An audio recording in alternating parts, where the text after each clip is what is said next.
What's going on, everybody? Ken Howard, Green Mountain Defense, coming at you today with a review of the Beretta LTT Elite from Langdon Tactical Technologies. Let's check it out.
Alright, so let's dive right into this. Ken Howard, Green Mountain Defense, Beretta LTT Elite. As you can see, we got some cool stuff laid out on the table today. We're doing some reviews of all kinds of things. What we're talking about right now, though, is this here clear and safe firearm from Beretta. This is the LTT, Langdon Tactical Technologies Elite Beretta 92. So, an often asked question of instructors, trainers, competitors, guys that know what they're doing in the business is, what have you changed your mind on recently? Believe this or not, content creators, instructors, whoever we might be, we don't know everything, okay? As such, sometimes new information, new data points, new technology, or something that's maybe not new but just been a little more refined might come to our attention, and we might find that we learned a thing or two. God forbid, right? This is very much the case for me with the Beretta LTT Elite. This is a, God forbid, DASA gun with a slide-mounted decocker, right? If you would have talked to me merely a year or two ago, I would have told you that I would only advocate for a striker-fired defensive tool. Okay? No levers, no buttons, no switches, no safeties, no hammers. Same trigger pull every time. That's my world, and I'm sticking to it. I'm never, ever, ever, ever, ever going to advocate for anything else. I was wrong. There, I said it. My man, I was wrong. Girls, I was wrong. I screwed up. Not necessarily screwed up, but the truth being told, other guns had been put in my hands of the DASA variety and of SAO variety, and they did not light the world on fire for me. My shooting ability has been improving drastically in the last several years. It's pretty easy to improve your shooting ability drastically when you start at I really suck, and you get to I kind of suck, then you get to I sort of don't suck. You get to I'm pretty good, right? But obviously I'm being somewhat facetious, but the truth is my shooting ability has really improved leaps and bounds over the last 2 or 3 years.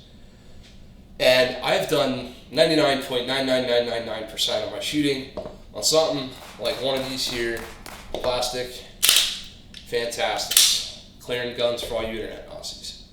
Why?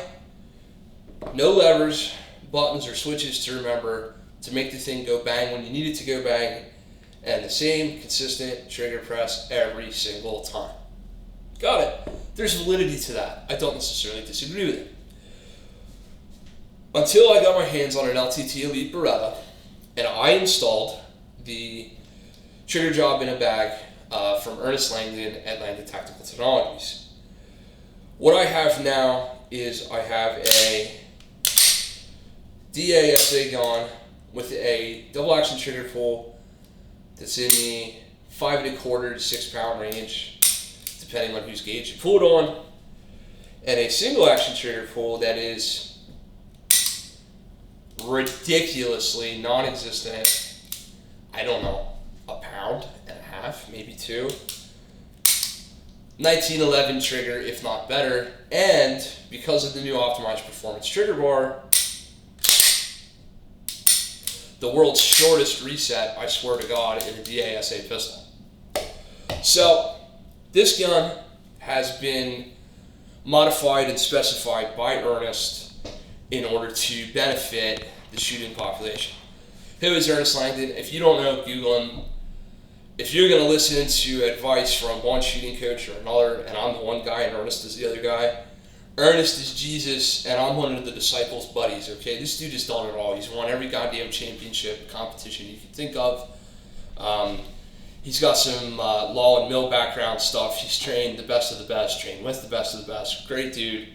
And he's put together an awesome gun here.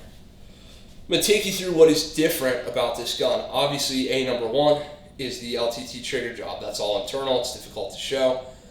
But it's basically a trigger bar, a skeletonized hammer, a lighter hammer spring, and the small components, safeties, and so forth that go on inside the gun. It's got a vertex slide, which allows you to dovetail out the sights and change sights out if you want. It's got front cocking serrations. It's got the light rail. It's got a G model decocker, which means decock only. There is no safety, slide mounted or frame mounted safety on this particular Beretta. This is just decock only. So you run through a string of fire, bang, bang, bang, bang, bang. You're going to end up with the hammer back, and you're going to need to decock the firearm to make it safe to reholster. So that's decock only. Advantageously, there's no way during a tap rack manipulation or another slide manipulation to force the safety on in this gun and render your weapon dead in the middle of a firefight. That's pretty cool. Down here we've got some reshaping and some beveling on these edges to make them less painful to grip the gun on. You get a real good positive shooter's grip on this gun. You don't come back all cut up like you do on a regular 92. There's some scalping there. The grips are directionally checkered. They really purchase nice and hold in your hands very well. Obviously, I've got the magazine release swapped to the wrong side of the gun for my wrong-handed self. We like that a lot. There is no slide stop on the right side of the gun, but as you can see, I have absolutely no problem simply taking my trigger finger knuckle and going up like that if I need to lock the gun open. And conversely, if I need to shut the gun one-handed, I can do that just fine with my left hand. No big deal. The gun comes with some target sights, which I promptly broke the tritium in, and I decided to swap out for the Trichicon HD front up here. That's all good to go and well set up as it is. How do I feel about shooting a double single gun compared to shooting a striker fired gun? How can I go back on my original statements? How can I have been so wrong? Well, the way I look at it is simply this: a 5 1/4 pound trigger press on a DASA gun for the first trigger is longer in distance and somewhat heavier than what I'm used to in my 3.5 to 4 pound modified striker fired world, right? Okay, that's fine. After that first initial trigger press, however, I'm now looking at essentially a 1911 or better. So when I've got 18 rounds in this gun plus 1 in the chamber, I've got 19 rounds, of which the first one out of the holster is Glock, right?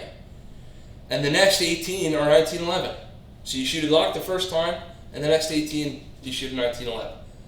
Is that a gross oversimplification? Probably, but it's my best analogy. What that means for me as a shooter in my abilities and my current level of skill and performance is this: my times don't significantly improve gun to gun because it's still taking me longer to get my first double action shot pressed off of the draw. How much longer? A whole second longer, or some ridiculous like, oh, we gotta wait, here it goes? No, absolutely not. How much longer? I don't know, 2/10. If you watch the timer, I'm about 2/10 slower on the first shot, and then I'm way faster on the next blitz. What that about equals is the same build drill times, the same test times, the same super test, the same. What I will tell you is that up close, 10 to 12 yards and in, when I burn out a build drill, when I burn out a test or the super test or whatever like that, I have never been able to fire a handgun so fast and so accurately at the same time. What I mean by that is I can burn down a build drill into the down zero with my Glock, rolling special, compensator, dot, all the awesomeness, and I can get a build drill in the national standard of under 3 seconds or less. I am one of Jedi's students. I am not one of Jedi's students that is able to do it in 1.81 yet. That's just not my skill level. I'm a recently converted less fat guy, so I've moved back to appendix carry position, so that's good. I'm getting there. It's the draw stroke. It's nothing else. The splits, everything else are fine. It's just work on the draw stroke. But I can get a 3-second build drill with the Glock. I can also get a 3-second build drill with the LTT. With the Glock, I'm shooting a 3-second build drill about the size of a big softball. With the LTT, I'm shooting a build drill in 3 seconds about the size of a big softball in group size, simply because I've got a flyer or two.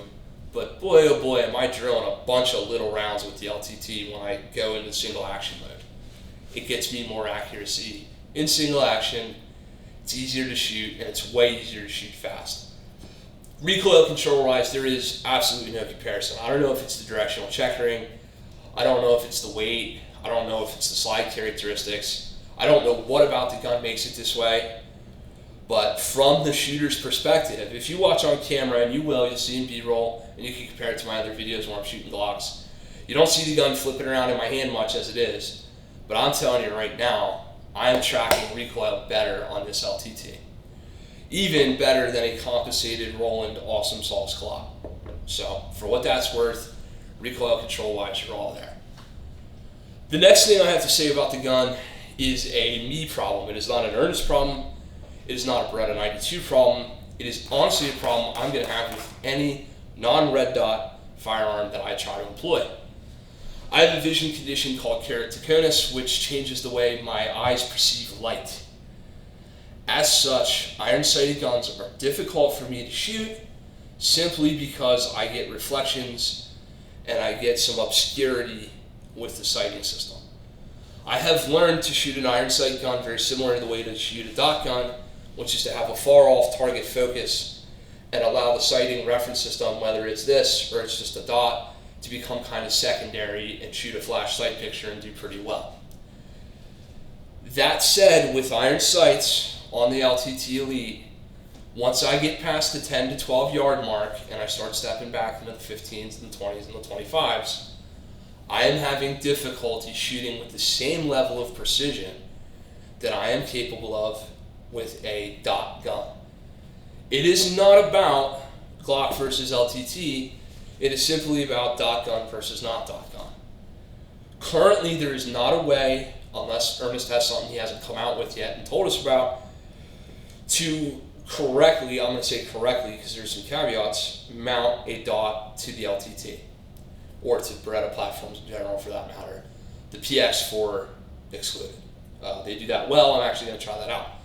But the only way for me to get a dot on this gun currently would be to drift out the rear dovetail and put in a rear dovetail mount for the RMR, which does two things I don't like. Number one, it sits kind of height over bore more than I would like it to. And number two, and perhaps more importantly, it removes my ability to run backup irons on a dot gun, which I find to be important. So at this present time, there's no way for me to make this gun a dot gun.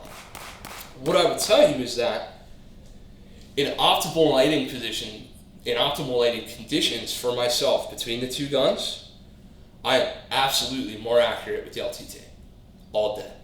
There's pictures on Instagram of me shooting 25-yard walkback drills, and I've got some very nice groups out there with the LTT gun, regardless of the two front sights I've swapped out. The gun is mechanically capable of a very high level of accuracy. I believe more so than my premium premier setup right here. That is what I run and trust.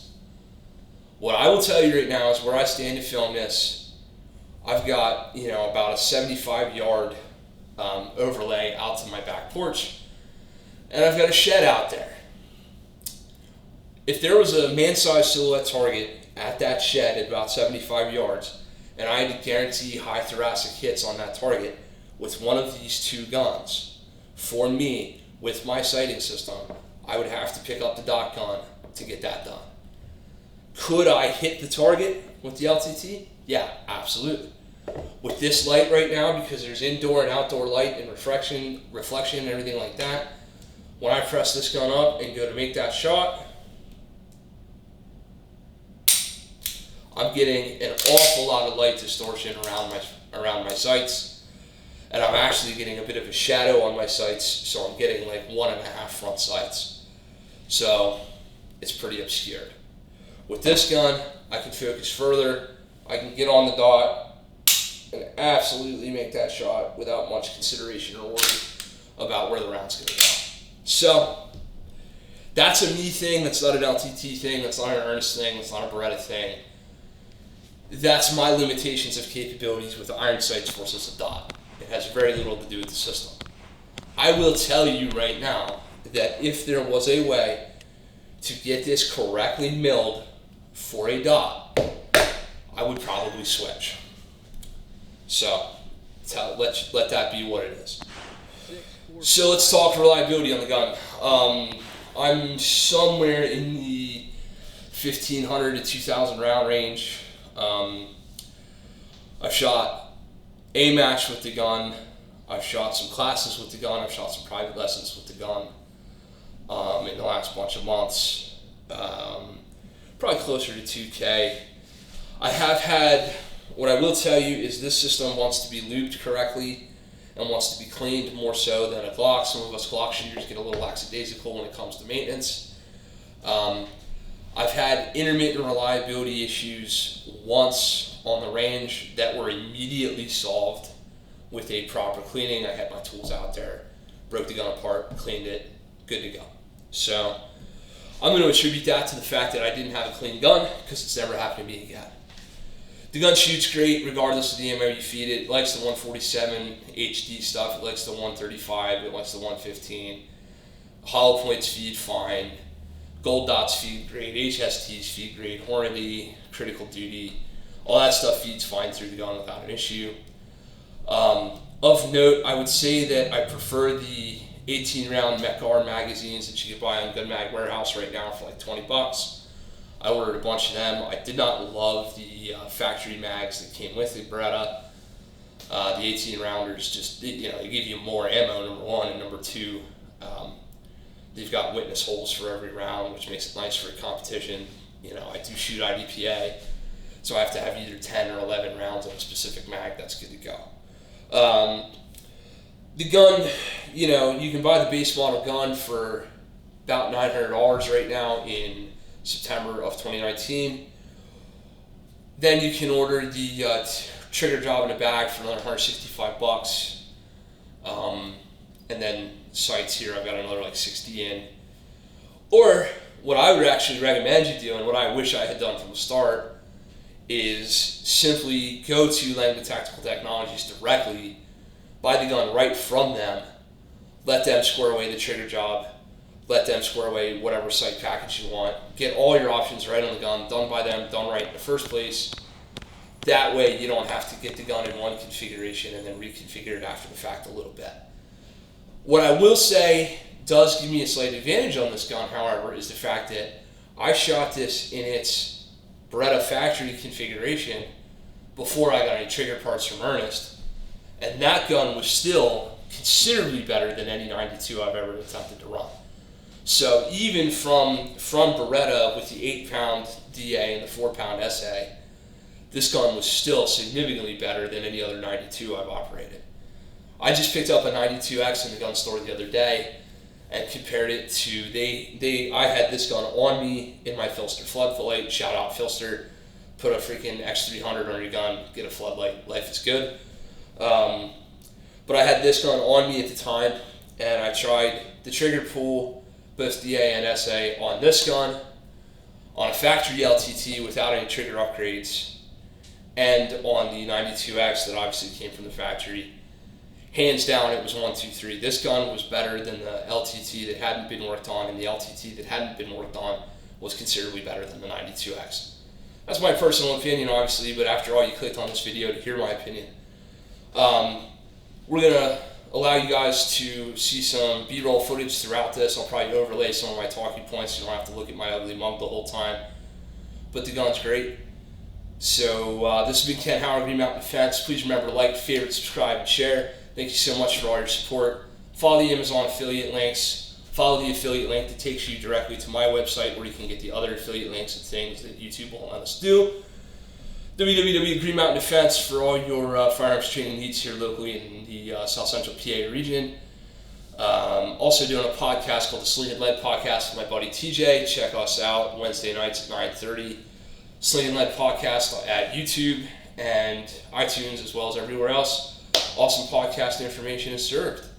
Thanks so much, guys, and stay safe. Green Mountain Defense, out.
.586 that time.